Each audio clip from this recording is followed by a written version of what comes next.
방금 함께 부른 현상송 3번은 1933년에 작곡된 곡이니까요. 청년 김홍전이 19살 때 작곡한 곡입니다. 지난 주일에는 우리 시대 청년들의 어려운 형편을 생각하면서 청년 요셉이 10대 후반과 20대를 어떤 일과 노동을 하며 지냈는가를 함께 생각하였습니다. 요셉의 노동은 비천한 노예의 노동이었고 나중에는 감옥에 갇힌 비참한 죄수의 노동이었습니다. 그러나 요셉은 혈혈단신으로 남의 나라에, 더 나쁘게는 감옥에 내던져진 고립무원에 외롭고 힘들고 억울하게 이를 데 없는 처지에서도 하나님과 함께 있었고 하나님과 함께 자기에게 주어진 그 모든 일들을 하였습니다. 그 결과 그는 구약 교회를 거룩하게 하고 교회를 보존하는 데 귀하게 쓰임 받았습니다. 그래서 그의 인생, 그의 힘겨웠던 청년 시절이 하나님 나라의 역사에서 별처럼 영원히 빛납니다. 요셉이 구약시대의 노예였다면은 신약시대에 노예로 살았던 신자들도 많이 있습니다. 바울 사도와 베드로 사도는 노예의 신자들에게 하나님의 말씀을 전합니다. 요셉은 대략 주전 1700년 어간에 살았던 사람인데 사람이 같은 사람을 일평생 노예로 부리는 그 비인간적인 천하의 몹쓸 노예 제도는 1700년 뒤에 사도시대에도 그대로 남아 있었고 그 뒤로도 장장 1800년 이상이나 더 지속되다가 19세기 후반에 와서야 겨우겨우 폐지되었습니다. 인류의 무지와 어둠과 죄악은 참으로 깊고 깊습니다.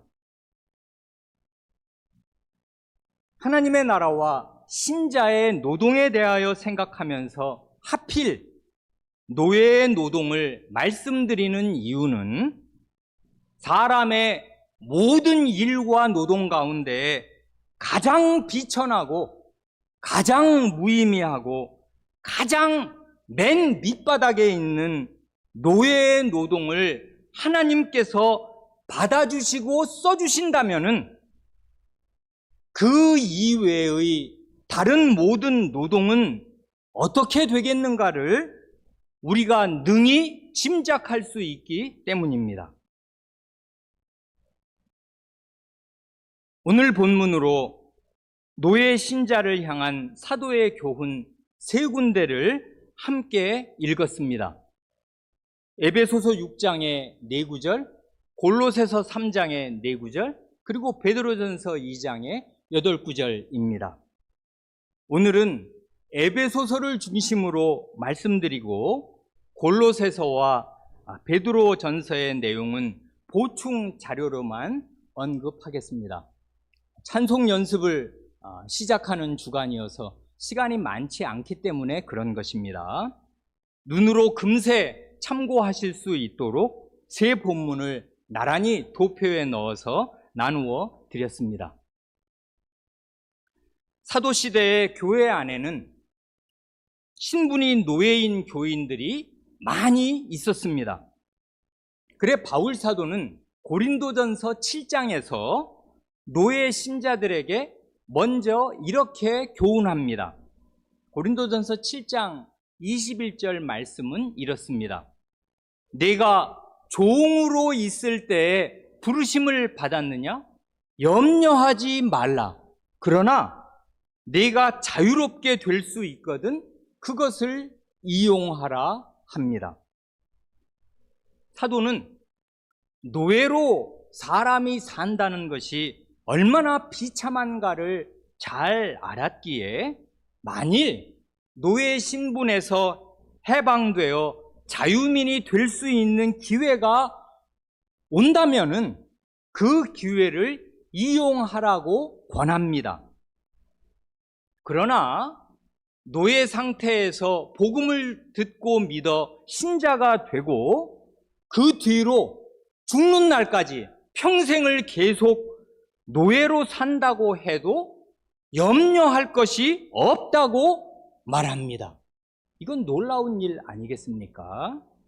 왜 평생을 그 비천한 노예로 살아도 염려할 게 없는지 오늘 읽은 본문이 알려줄 것입니다. 에베소서 6장 5절에서 사도는 이렇게 명령합니다. 종들아, 두려워하고 떨며 성실한 마음으로 육체의 상전에게 순종하기를 그리스도께 하듯 하라. 첫째로 아주 인상적인 점이 이것입니다. 사도는 먼저 두려움과 떨림의 마음 자세를 가지라 합니다. 두려워하고 떨어야 한다는 것입니다. 베드로전서 2장 18절 그 종에 관한 교훈 맨 앞에도 가장 먼저 범사에 두려워함으로, 이 말을 달리 번역하면 더 좋은데 모든 두려움으로 이 말입니다. 모든 두려움을 마음에 가지고 있으라 두 사도는 공히 명합니다. 누구를 두려워하라는 말입니까? 얼핏 생각하면 육체의 상전을 두려워하라는 말로 보입니다. 그러나 이 두려움과 떨림은 궁극적으로 예수 그리스도에 대한 두려움과 떨림이고 그리스도를 향한 두려움과 떨림입니다. 그래 병행구절인 골로새서 3장 22절에서는 아주 명시적으로 그 사실을 알려주지 않습니까? 오직 주를 두려워하여 하고 말한단 말입니다. 그러니까 이 두려움과 떨림의 궁극적인 대상이 누구인지 우리는 성경에서 분명하게 알 수 있습니다. 실은 이 골로새서를 보지 않더라도 에베소서 자체 안에서도 이 에베소서 5, 6장에서 바울 사도가 아내와 남편, 그리고 자식과 자녀와 부모, 마지막으로 종과 상전에 대하여 교훈할 때 이 세 종류의 가정에 관한 교훈이잖아요. 가정 안에는 아내와 남편, 자식과 부모, 그리고 종과 상전이 있으니까 말입니다. 가정에 관한 교훈을 할 때 더 대전제가 되는 핵심적인 명령 두 가지가 무엇인지 우리가 과거에 생각하였습니다. 첫째는 오직 성신의 충만을 받으라는 에베소서 5장 18절 말씀입니까? 성신의 충만을 받은 사람이 가정생활 똑바로 하는 것입니다. 그리고 또 하나의 대전제가 에베소서 5장 21절 말씀이에요. 그 말씀에 두려움이 나온단 말입니다.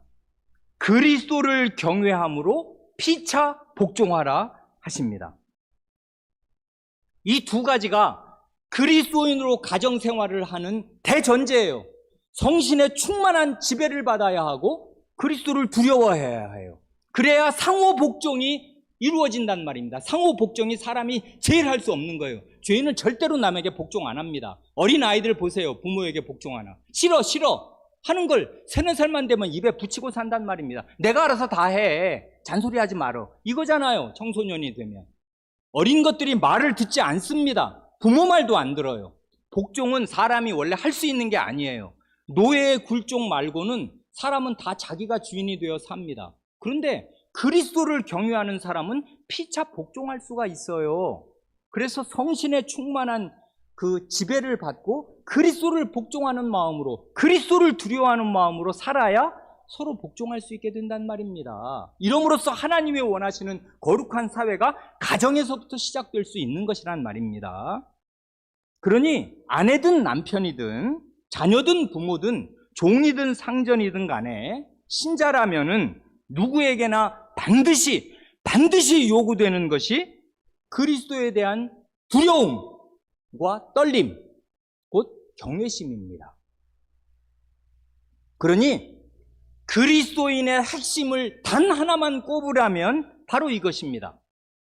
그리스도인은 어떤 사람인가 하면 왕을, 지존자를 바로 자기 옆에 모시고 서 있는 신하보다 10배나 더한 심정으로 눈에 보이지 않는 예수 그리스도를 두려워하고 그리스도와 그리스도의 말씀 앞에 벌벌 떠는 자세를 견지하는 사람입니다.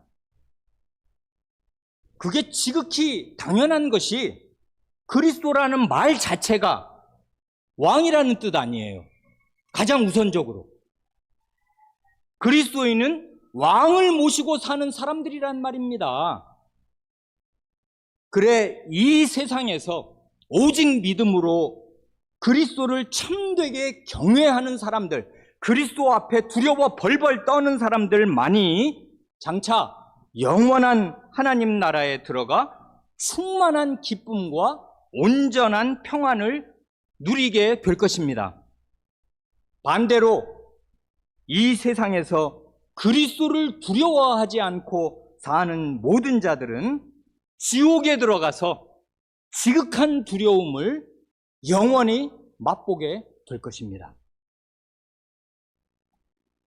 둘째로 이 에베소서 6장 5절에서 바울 사도는 노예 신자들에게 그리스도께 순종하는 태도로 육신의 상전들에게 순종하라고 명령합니다. 한번 생각해 보세요. 그 당시 노예 신자들이 이런 사도의 명령을 마음으로 납득하고 순순히 받아들이는 게 쉬운 일이며 이 명령에 복종하는 게 쉬운 일이었겠습니까?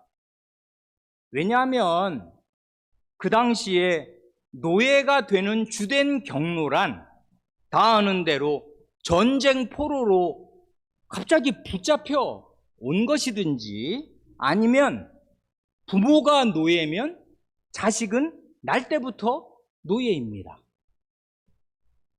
그러니 자유민으로 자기 나라에서 평안하게 의사로든지 선생으로든지 아니면 평범한 농민이나 어부로든지 평안하게 살다가 갑자기 전쟁이 나서 전쟁 포로로 붙잡혀 와서 남의 나라의 노예가 되었다면은 얼마나 자기 신세를 비관하기가 쉬우며 요즘 같으면 우울증에 걸려도 10번도 더 걸릴 것 아닙니까? 무슨 희망을 바라고 살겠습니까? 게다가 아예 날 때부터 노예로 태어나면 그야말로 그 인생의 희망이 무엇입니까? 나는 우리 부모 잘못 만나서 내 평생은 맨날 우리 부모처럼 저러고 살아야 된다. 삶은 뭐하냐. 이런 생각이 당연히 들 것 아니에요. 왜 똑같은 사람인데 나는 매일 이렇게 흔히 하는 그 시장의 말로 남의 따까리만 하면서 살아야 되냐. 이런 비참한 생각이 자기 마음에 가득할 것 아닙니까? 그러니 사도의 이 말, 그리스도께 순종하듯이 육체의 상전에게 순종하고 살아라? 사도도 우리 주인 편인가? 가진 자 편인가? 반발심이 들 거 아니에요. 그 많은 노예 신자들은. 그러나 복음이 이 모든 것을 뒤바꾸어 놓는 것입니다. 노예 상태에서 복음을 듣고 믿으면 그는 그리스도의 백성이 되는 것이고 그리스도를 왕과 주인으로 모시고 사는 그리스도의 신민이요 그리스도의 종이 되는 것입니다. 가만히 생각하면 이것보다 인생에서 복되고 영광스러운 신분은 없어요. 그러니 본질을 직시하자면 자기네 나라에서 영영 그리스도를 모르고 자유로운 농부, 어부 혹은 왕의 고관 대작으로 사는 것보다 붙잡혀 왔기에 여기에서 사도를 만나고 교회를 만나서 복음을 들어서 예수 그리스도를 믿게 되었다면은 그가 평생 노예로 살지언정 이 짧은 한평생이 끝나고 나면 그는 영원히 그리스도의 백성으로 영원히 그리스도와 함께 그 영광스러운 별처럼 영광스러운 성도로 살게 될 것이니 두 개를 저울질하면 어느 것이 더 복된 것입니까? 복음이 모든 것을 바꾸어 놓는 것입니다. 그래, 다음 절로 가면 명백하여지겠습니다마는 바울 사도는 노예 신자의 정체성, 노예 신자의 진정한 신분이 뭐냐 하는 것을 일깨워주는 것입니다. 지금 노예 신자는 단순히 사람의 종인 것이 아니라 그보다 훨씬 더 근본적으로 그리스도의 종이고 그리스도께 순종하고 살아야 할 사람입니다. 그 그리스도께서 자신의 사도를 통하여 명하시기를 내가 나를 두려워해야 할 왕으로 안다면은 내 모든 말을 왕명으로 알아서 복종해야 할 줄을 내가 안다면은 내가 오늘 네게 명하노니 너는 내게 순종하듯이 내 육신의 상전에게 순종하고 살아라. 그러면 네가 내 육신의 상전에게 바치는 그 순종을 이게 내 명령을 듣고 믿고 복종해서 육신의 상전에게 순종하는 거니까 내가 육신의 상전에게 바치는 그 순종을 내게 바치는 순종으로 내가 인정해 주겠다 하고 말씀하시는 것 아니에요. 이러면 노예살이의 그 가치가 완전히 역전되는 것이에요. 그냥 노예로 사는 것이 아니란 말입니다. 그리스도께 순종하고 사는 거예요. 매일매일 매시간을. 그러니 그리스도의 말씀으로 노예 신자의 모든 것이 바뀝니다. 그는 자기의 인생을 비관하지 않습니다. 죽지 못해 사는 것이 아닙니다. 그가 하는 노예의 노동은 무의미하고 천한 것이 아니라 주님 자신을 섬기는 고귀한 일이 됩니다. 이게 요즘 젊은 사람들이 흔히 말하는 정신승리예요. 그냥 어쩔 수 없고 세상은 뒤바뀔 수가 없으니까 그저 이런 생각으로 자위하고 살자. 이러는 정신적인 자기만족을 가르치는 거예요. 아니란 말입니다. 끝까지 보면 알 것입니다. 실은 청년 요셉이 노예와 죄수로 일할 때 그는 단지 육신의 주인만이 아니라 하나님 자신을 섬기고 있었던 것 아닙니까? 그래 그의 노예살이의 그 노동과 심지어 가장 맨 밑바닥에 탄광보다 더한 그 감옥에 갇힌 죄수의 노동이 그게 얼마나 가치 있는 일이 되었냐는 말입니다. 하나님과 함께 일하고 하나님을 섬기는 일로서 일을 했기에 그 노동은 무의미하고 무가치하고 천시받을 수 있는 것이 아니었습니다. 하나님 나라에서.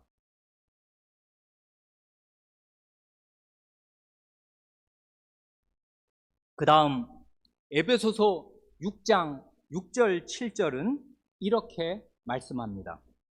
눈가림만 하여 사람을 기쁘게 하는 자처럼 하지 말고 그리스도의 종들처럼 마음으로 하나님의 뜻을 행하고 기쁜 마음으로 섬기기를 주께 하듯하고 사람에게 하듯하지 말라. 사도의 가르침은 읽으면 읽을수록 참으로 놀랍습니다. 사람의 생각을 전복시켜요. 이건 상식에 맞는 얘기가 아니란 말입니다. 사도는 노예 신자의 신세를 동정하거나 위로하지 않습니다. 아까 우리가 맨 먼저 고린도전서를 보았듯이 사도가 노예의 신세를 모르는 게 아니에요. 그게 같은 교회, 이제 교회에 온 신자인데 이 사람은 이제 노예야. 그 불쌍한 거를 불쌍한 정령을 사도가 다 안단 말이에요. 아버지의 심정, 유모의 심정, 목사의 심정으로 이 노예들을 보면 그 신세가 참으로 가련하지 않습니까? 마음이 짠한 정도가 아니에요. 너무나 불쌍하고 이걸 어떻게 할 수가 없잖아요.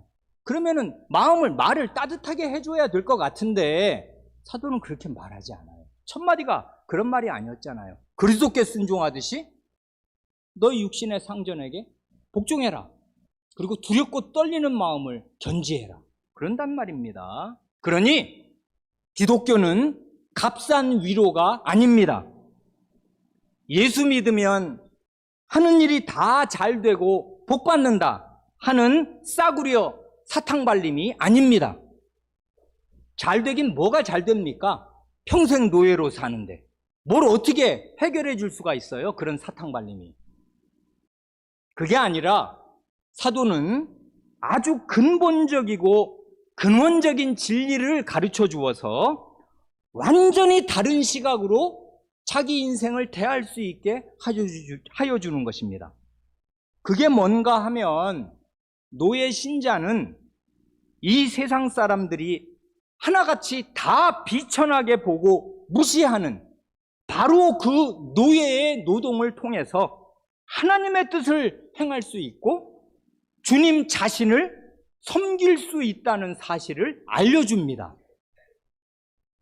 그 사실을 바로 앞 5절에서 암시적으로 밝혔는데 그때는 암시적이었잖아요. 그리스도에게 순종하듯이 육체의 상전에게 순종하라. 그 정도만 얘기해서 그 순종하는 그 순종이 그리스도께 드리는 그 순종이 되나? 거기까지는 아직 이렇게 추론하기가 어려웠을 것인데 이제 5절에서 암시적으로 밝힌 것을 6, 7절에서는 아주 명시적으로 밝힌단 말입니다. 사도는 이 6, 7절에서 두 가지를 서로 대조하지 않습니까? 하나는 눈에 보이는 상전만을 의식하면서 일하는 일반적인 그 노예근송으로 일하는 일반적인 열의 8, 9이 일하는 그런 노예의 일하는 태도이고 다른 하나는 눈에 보이지 않는 그리스도와 하나님을 의식하면서 일하는 태도입니다. 육신의 상전만을 의식하면서 일하는 노예는 어떻게 일해요? 6절을 따르면 주인이 볼 때만 일합니다. 눈 가림만 하여. 당연하죠. 열심히 일한다고 내게 뭐가 더 떨어지나요? 안 떨어져요. 돈이 더 들어오는 게 아니니까 열심히 일하면 내 몸만 골아요. 그러니까 눈 가림만 하고 주인이 볼 때만 일해요. 그게 노예근성이잖아요. 그리고 7절을 따르면 기쁜 마음이 하나도 없이 억지로 일합니다. 누가 노예 노동을 기쁘게 일해요? 그냥 억지로 죽지 못해 하는 거지. 하라니까 하는 거고 안 하면 맞으니까 하는 거고 먹을 게 안 나오니까 억지로 하는 것입니다. 맞지 못해서. 그러나 하늘에 계신 상전을 의식하면서 일하는 노예는 어떻게 일합니까? 일하는 태도가 180도 달라요. 어떻게 해요? 6절을 따르면 하나님의 뜻을 행한다 하는 마음으로 일하니까 주인이 보든 안 보든 그건 자기에게 1차적으로 중요한 관심사가 못 돼요. 하나님이 보신다. 이게 지금 내가 하나님의 뜻을 행하고 있어. 그러면 어떻게 일을 건성으로 하냔 말입니다. 그러니 눈가림만 하지 않고 주인이 보든 안 보든 하나님께 드릴 하나님의 뜻을 행하고 있는 거니까 늘 성실하게 일합니다. 그리고 7절을 따르면 이게 바로 주님 자신을 섬기는 일이 되니까 늘 기쁜 마음으로 일합니다. 그러니 이건 이 세상에 이런 걸 줄 수 있는 게 아니잖아요. 어떻게 노예가 기쁘게 일하냔 말입니다. 옆에 있는 노예는 엄청 시기하겠죠. 저놈은 주인한테 잘 보이려고 알랑방구를 끼려고 뭐 콧노래를 부르면서 일을 하네. 말도 안 되는 나쁜 놈. 자기만 잘 되려고. 이러는 비난을 같은 노예에게도 받을지 몰라도 이 사람의 마음에 기쁨이 있어요. 왜 그러냐면 주님을 섬기고 있거든요, 나는 지금. 그러니 주님을 섬기는데 왜 기쁨이 없겠냔 말입니다. 억지로 주님을 우리가 섬겨요? 아니잖아요. 그런데 이 바울 사도의 가르침에 눈여겨볼 만한 아주 인상적인 점들이 있습니다. 시간이 많지 않으니까 세 가지만 골라서 아주 간단히 말씀드리겠습니다. 첫째로 에베소서 6장에 그 노예 신자들에 대한 교훈이 5, 6, 7, 8절 모두 넉절에 나오지 않습니까? 그런데 이거 잘 관찰하셨는지 모르겠습니다. 이 넉절 모두에 그리스도가 다 나오는 거예요. 다 각각. 5절 육체의 상전에게 순종하기를 그리스도께 하듯 하라. 6절 그리스도의 종들처럼 마음으로 하나님의 뜻을 행하고. 7절 기쁜 마음으로 섬기기를 주께 하듯 하고. 8절 주께로부터 그대로 받을 줄 알미라. 그리스도가 빠지는 구절이 없어요. 노예에게 말할 때 바울 사도의 마음 전체가 그리스도로 가득하고 노예에게도 같은 시각을 가지라 하는 것 아닙니까? 그리스도를 바라봐라. 그리스도를 바라봐라. 이 시선을 놓치면 너는 망한다. 네 인생 망하는 거다. 그리스도를 바라봐라 하고 그리스도 주주주 이걸 계속 4절 다 말해요. 골로새서로 가면 병행구절인 골로새서 3장도 모두 넉절이잖아요. 그런데 넉절 모두에 다 각각 그리스도가 나올 뿐 아니라 한술 더 떠서 골로새서 3장 24절에는 한 절에 그리스도가 2번 나와서 모두 5번이 나와요. 4절에 5번이 나온단 말입니다. 그러니 이 말을 그냥 졸면서 듣는 사람이라도 이 말을 놓칠 수가 있어요? 그리스도를? 그리스도를 바라봐야 되는 거구나. 나는 다 알게 강조하여 말한단 말입니다. 이건 뭘 말하는 거예요? 나의 신분이 높으냐 낮으냐, 높냐 낮냐, 나의 처지가 복되냐 지지리도 불우하냐, 나의 형편이 좋냐 나쁘냐, 그게 중요한 게 아니고 언제 어디서나 어떤 형편에서든지 그리스도와의 관계가 중요한 것이고 그리스도를 믿는 믿음이 중요한 것이다, 그것입니다. 그리스도를 믿는 믿음, 하나님을 믿는 믿음이 우리의 모든 일상적인 일과 노동을 거룩하게 합니다. 요셉을 다시 한번 생각해 보세요. 그의 그 비천한 노예의 노동과 죄수의 노동이 무엇으로 거룩해지는 것인가? 그리스도를 믿는 믿음.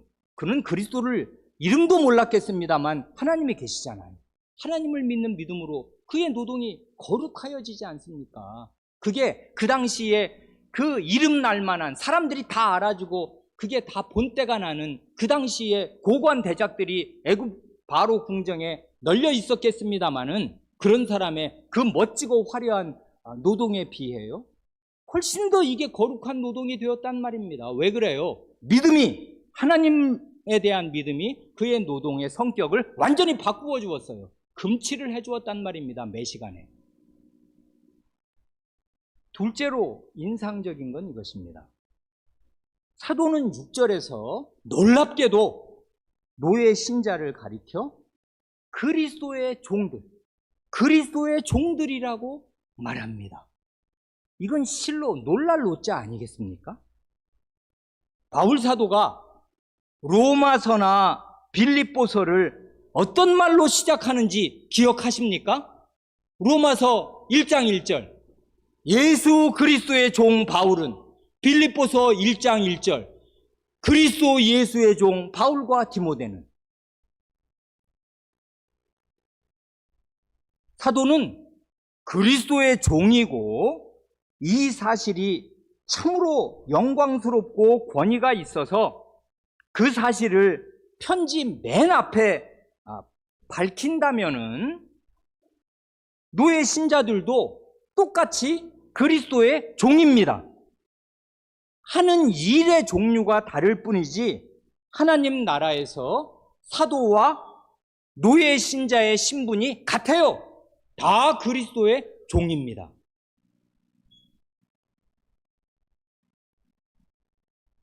특별히 우리는 한국에 사는 신자들이니까 한국에 아주 특별한 말이 있는 것 같습니다. 외국에도 그런지 모르겠는데 아마 이건 한국에 고유할 것입니다.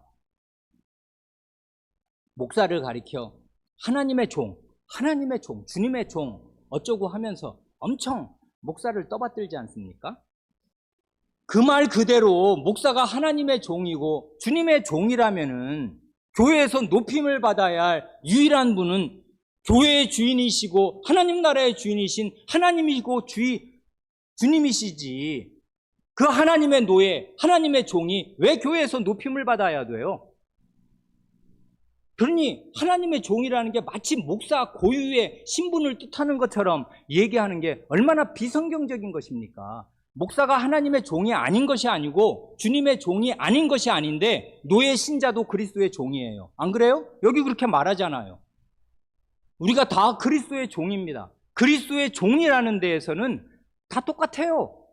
주인님만 높임과 섬김을 받으셔야 하고 우리는 다 주인님의 그 하야와 같은 은혜로 그 나라에 들어가서 주님을 기쁘게 섬기고 사는 종들이잖아요.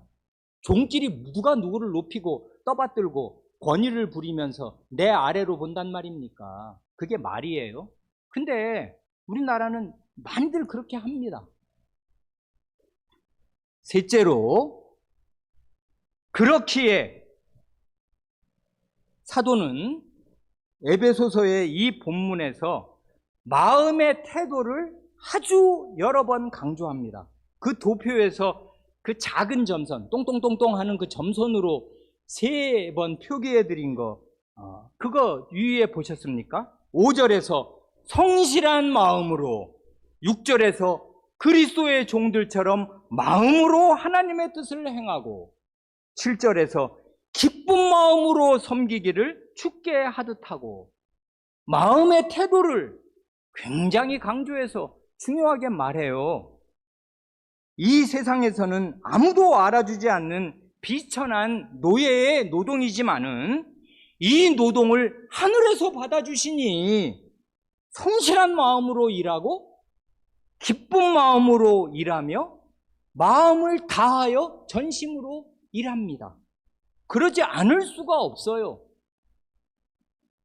여자 노예는 그리스도께서 잡수신다는 마음으로 음식을 준비하니 어찌 그 음식 준비가 즐겁지 않고 정성이 들어가지 않겠으며, 남자 노예는 하나님께서 와서 보신다는 마음으로 집안을 청소하니 파리가 뇌진탕을 일으킬 만큼 어찌 깨끗하게 집안을 청소하지 않겠습니까? 그걸 누가 보라고 하는 거예요? 이건 하나님이 받으시는 노동이에요. 그러니 내 마음이 다 들어가. 그러니 노동의 질이 달라져요.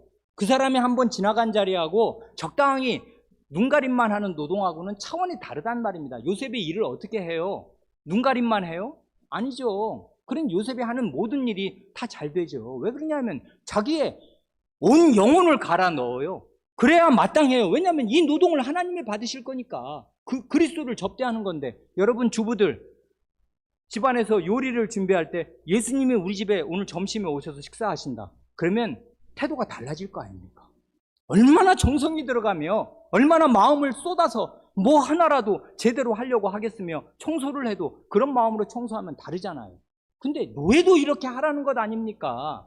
마음의 태도가 엄청 중요해요. 그러니까 이 3가지 지금 차례로 말씀드렸지 않습니까? 다 그리스도가 나온다, 각절에.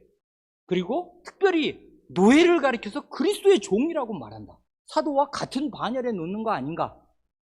그러니 마음이 거기서 우러나오지 않으면 그게 어떻게 그리스도인으로 사는 건가? 자기 신세를 비관하고 내 인생은 이게 뭐냐? 이 생 망이라는 거 아닙니까? 이번 생은 망했다. 그런 사람은 다음 생도 없어요. 지옥에 갈 일밖에 없는데 다음 생은 어디 있단 말입니까? 이번 생에 노예로 살더라도 이런 복음의 말씀을 듣고 사도의 말씀을 그리스도의 말씀으로 알아듣고 매일매일을 일하면 그의 노동은 빛나게 되는 것이에요. 그리고 그는 전혀 우울증에 떨어지지 않고 자기 신세를 비관하지 않습니다. 이게 노예 제도를 옹호하는 게 아니에요. 노예 제도는 없어져야 마땅합니다만은 혁명으로 뒤집어 엎는다고 노예 제도가 바뀌는 게 아니에요. 요즘 하급 노동자들, 그 시급받는 알바로 그 힘들게 사는 사람의 그 일생이라는 게 뭐 노예와 많이 달라요? 돈 없으면은 늘 자본에 매여서 노예 비슷하게 사는 거잖아요. 어떤 경우엔 더 비참해. 이건 신분의 자유가 있는데 나는 이 빚에서 헤어날 수가 없어. 그러면 진짜 완전히 족쇄와 노예라고 자기를 느끼지 않습니까? 현대도 똑같아요. 이 죄된 세계가 계속되는 한에는 제도를 바꾼다고 무엇이 근본적으로 이루어지는 게 아니라 복음으로 마음이 바뀌어야 돼요. 시각이 바뀌어야 돼요. 그러면 모든 것이 바뀝니다. 마지막 6장 8절 말씀은 이것입니다. 이는 각 사람이 무슨 선을 행하든지 종이나 자유인이나 주께로부터 그대로 받을 줄을 알미라 합니다.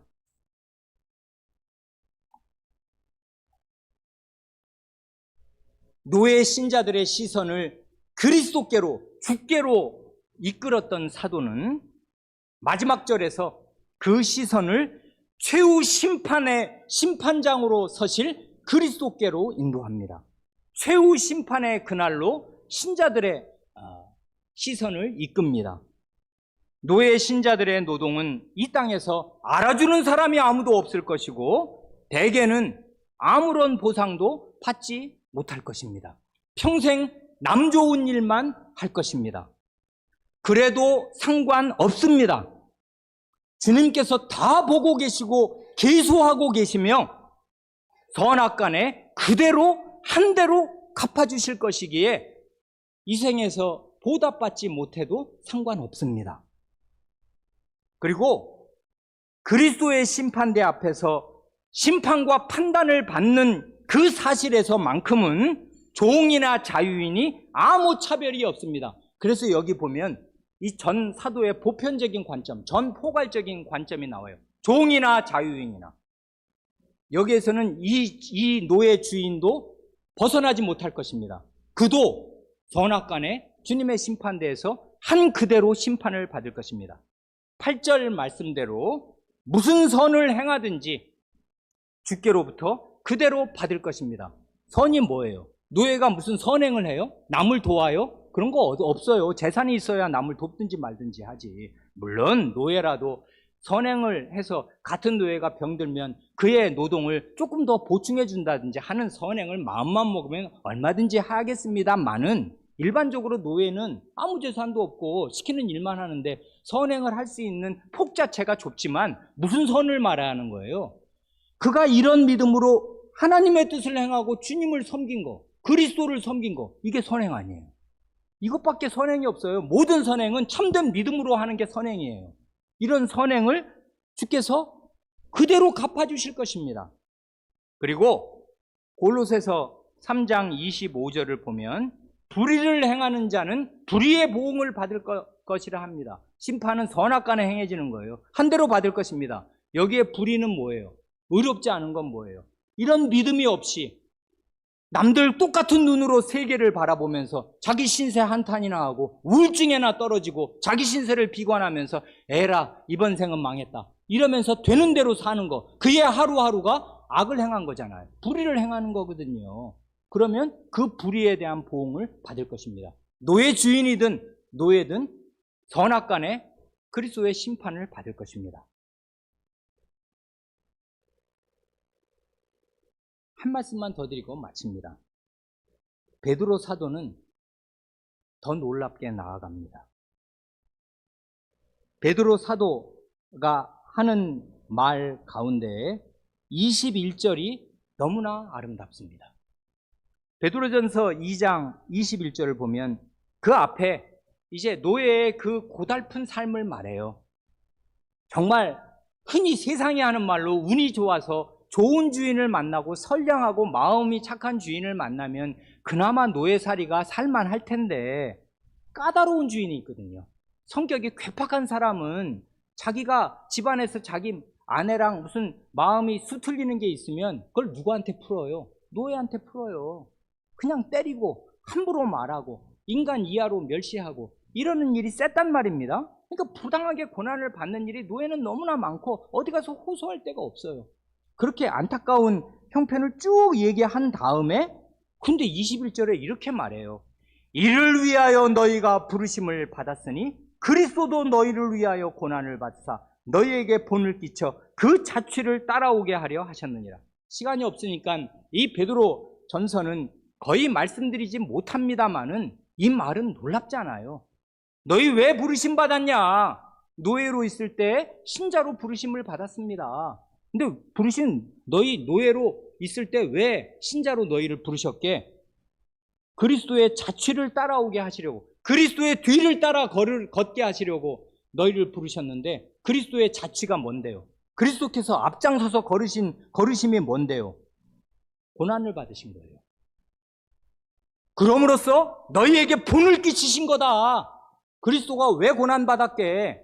너희 노예보다 그리스도의 고난이 덜 했나? 아니에요. 이 택하신 모든 백성의 죄를 뒤집어 쓰셨거든요.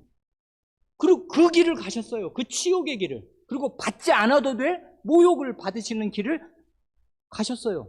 이게 너희한테 모범을 보이시려고, 본을 끼치시려고 그리스도가 먼저 걸어서 너희는 그리스도의 뒤를 따르는 거다. 아니, 이렇게도 말해요. 그러니 노예로 사는 것이 슬프고 매맞고 억울하고 마음이 부글부글 끓지만 다시 생각하면 감사한 일입니다. 이렇게 나를 함부로 대하는 저 주인에게 매를 맞고 욕을 듣고 인격 이하로 대접을 받는 이 일이 그리스도를 따르는 일이 돼요. 그리스도의 자취를 따라가는 일이 된단 말입니다. 사도는 이렇게까지 얘기해요. 완전히 시각을 뒤바꾸어 주는 것이에요. 그러니 기독교는 동정이 아니에요. 아, 형편 엄청 어렵게 됐구나. 어떻게 하면 좋아? 물론 동정합니다. 마음에 채우라는 마음이 있으니까 안 됐죠. 그걸 누가 몰라요. 그러나 그렇게 값싼 동정을 발휘하는 게 아니에요. 당신 신자다. 신자의 정체성을 기억해라. 그러면 왜 비관하나? 왜 슬퍼하나? 그게 그리스도를 따르는 길이다. 당신의 죄 때문에 그런 일을 당하는 거라면 맞아도 싸지만 그게 아니라 너무나 억울하게 그런 일을 당하면 그리스도를 지금 오늘 따르고 있는 거다. 그리스도의 자취를 따라가라고 그리스도가 본을 보여주신 거 아니냐. 그러면 매를 맞고 슬픈 가운데 참습니다. 그러면 그리스도의 형상이 그의 속에 빚어질 거예요. 그의 인격이 바뀔 것입니다. 보복심에 불타는 것이 아니라 마음이 바뀌어서 그리스도의 마음을 가지게 될 거예요. 이러면 된 거 아니에요. 그러면 그가 매를 맞는 그 시간에도 선을 행한단 말입니다. 그리스도께서 그 마음을 보시고 그의 일하는 태도를 보시고 그에게 갚아주신단 말입니다. 이런 복음이 이 세상에서 들을 수 있는 복음이에요. 이 세상에서 이런 걸 가르쳐 줄 수가 있어요. 스토아 철학은 어차피 세상은 안 바뀌니까 네가 신경 쓰나 안 쓰나 그냥 세상은 굴러간다. 그런 네 마음을 다스려라. 이게 그리스도의 스토아 철학이거든요. 자기 심리 조절. 기독교는 심리학이 아니에요. 복음입니다. 복음. 이런 복음을 가르치고 확실히 가르치고 이런 복음을 믿을 때 인생을 대하는 우리의 태도는 다 바뀌는 것이에요. 그러니 시급 알바로 일한다고 비관할 일이 없어요. 직업이 없다고. 그리고 내 직업이 이 세상 사람이 알아주지 않는 무슨 청소 노동부 경비원을 한다고 자기 스스로를 비하할 게 없어요. 남들이 나를 깔보면 깔보라고 하십시오. 그 자리에서 하나님의 뜻을 행하시고 그리스도의 종으로 사십시오. 그리스도께서 선악간에 갚으시겠습니다. 기도하시겠습니다.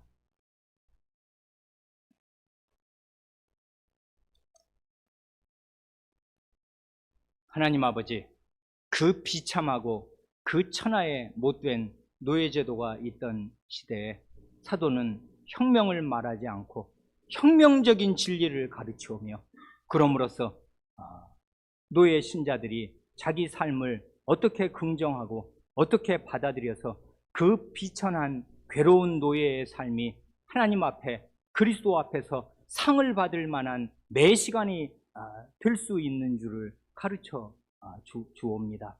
이런 빛나는 교훈이 하나님의 말씀에 쓰여 있고 저희에게 선언되었으니 저희가 다 이 믿음을 가지게 하시고 이 말씀을 아멘으로 받으며 이 말씀에 순종하여 살아 저희의 매 시간이 저희의 그 비천한 노동이 하나님을 기쁘시게 하며 그리스도께 바쳐지는 바로 그 순종이 되게 하시옵소서. 저희가 돈도 짜게 주는 그 악덕 저희의 고용주를 섬길 그때 그 섬김이 그리스도 자신을 섬기는 섬김이 되게 하시옵소서. 예수 그리스도의 이름으로 기도합니다. 아멘.